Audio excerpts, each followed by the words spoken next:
Stephen Guarino, KOR The Sports. We're here with the one and only Coach Larry Wade, What's strength and going on? conditioning coach of a lot of championship fights coming up. We were just talking about it, man. Let's get into them. Obviously, the biggest one, or maybe not the biggest one, but I mean the biggest fight. I feel like maybe even just on the marquee of boxing right now was Caleb Plant versus David Benavidez, man. Right. It's a beautiful fight. Finally, boxing got a good one, you know. Right. How is Caleb in camp? And maybe more specifically, do you see a difference with this being a big fight with David Benavidez compared to maybe other camps? Obviously, you know, he's fought Canelo, which is, you know, doesn't get much bigger than that, but this seems a little more personal between the two guys. Would you say there's a difference with Caleb in this camp than maybe past camps? I would say yes, but not because of the personal, direction of it. I think it's different because once you get out of the ring with a guy like Canelo, who has, mounds and mounds of experience, you learn something in that space. And it's something that you can only get through experience. And it doesn't matter how athletic Caleb could be. It doesn't matter what his IQ is. When you get the experience of being in a ring with a guy and going as far as he did with a guy like Canelo, when you finish that, if you're smart, you come out of that a much better fighter and a much better person because you learn things only through the fire. And I think that he is going into this fight a little differently, mainly because he is different. You go through that experience, and you start to say to yourself, I did a lot of good things, but I made some mistakes. You focus on fixing those mistakes, and you come in with being more confident and more experienced. I was just talking to Stitch Duran earlier. He was saying he's in camp with you guys. He's going to be working Caleb's corner. Right.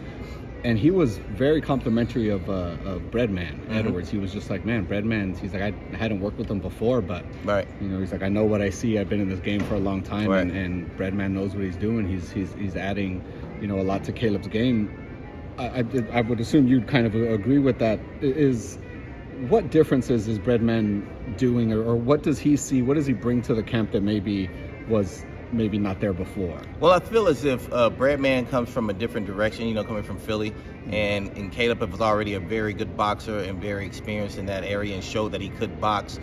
But Breadman brings it from a different direction, showing a little bit more grit and at the same time a little bit more structure. And when you come from that perspective, it actually adds to the total formula of what you're trying to do. So what Breadman is doing is allowing him to actually maximize a lot of his skill sets that he already has, and at the same time teaching him a little more in regards to perspective and how he approaches fights. How does your job change at all with maybe the technique and the things that Breadman's doing? Do you have to maybe focus on more, more power stuff, more explosives? I don't know. I know, does your job change really with what Breadman's doing? I believe that my job changes in every camp. It doesn't matter who it's with. I feel as if we're always evolving. You're always growing. And if you're in a camp long enough, you learn to take whatever role that you're given, regardless of if you signed up for that role or not, right? So that's what a real team is about. So I feel as if Breadman creates the plan, and then I try to coordinate with him in regards to what my role is in that plan.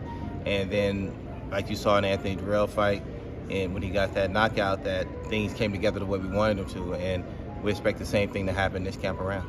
Do you see a power, maybe, I don't know, increase? It seems like Caleb always had it, but do you see him maybe emphasizing a little bit more on that, maybe planting his feet more, or whatever it is? Just Absolutely. I feel as if Caleb's always had power. I don't know where these people felt like he didn't, but when you're moving your feet a lot, it's hard to throw power punches when your feet are moving.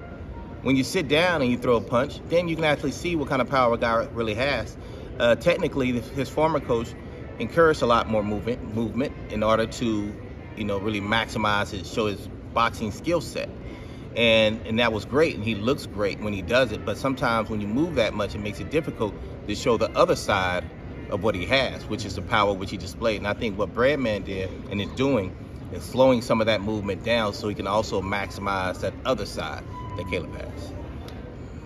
Jose Benavidez had a lot to say about the power. As you're smiling, you know where I'm going with this. He called it magical powers, things like that. What was kind of your reaction to those comments by Jose Benavidez Sr.? People say what they want to say. People can believe what they want to believe.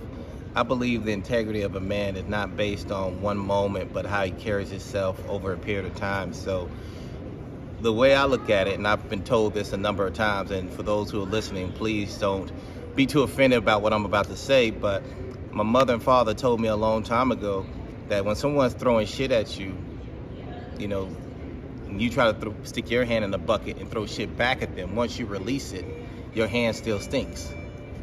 So therefore, when I hear people say negative things or just say things that aren't too complimentary, I let them have it. I let them deal with it. And I feel as if that's their way of showing me who they are and what they're about and the level of security they may have. So, you know, Jose and, you know, and the rest of his team, they can say what they like. I stay focused on what my job is and what I'm supposed to do, and I let the fighters do what they do, and that's fight.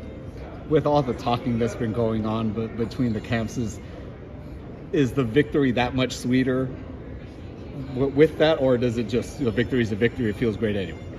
You know, I think a victory is a victory for me, and I want to assume for Caleb, because at the end of the day, that's really what it's all about. You know, I can make it personal if I choose to, but that means that my goal and my focus was on him. The goal and the focus on something so much bigger than just this one fight.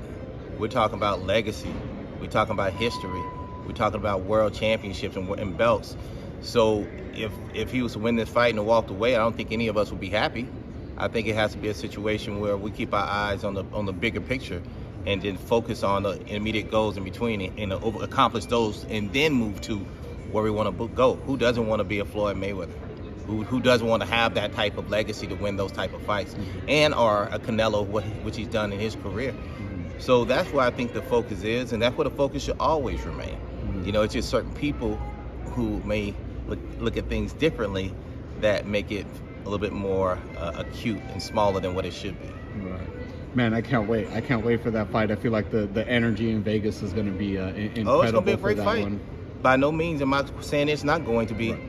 You got two guys who are very, very, very talented, who don't like each other for whatever reasons, and they are both determined to win that fight, and they're both at the top of their game. So when you get two A-class fighters in that situation, you're going to get fireworks. So it's going to be a good fight. It's going to be excellent, man. I can't wait.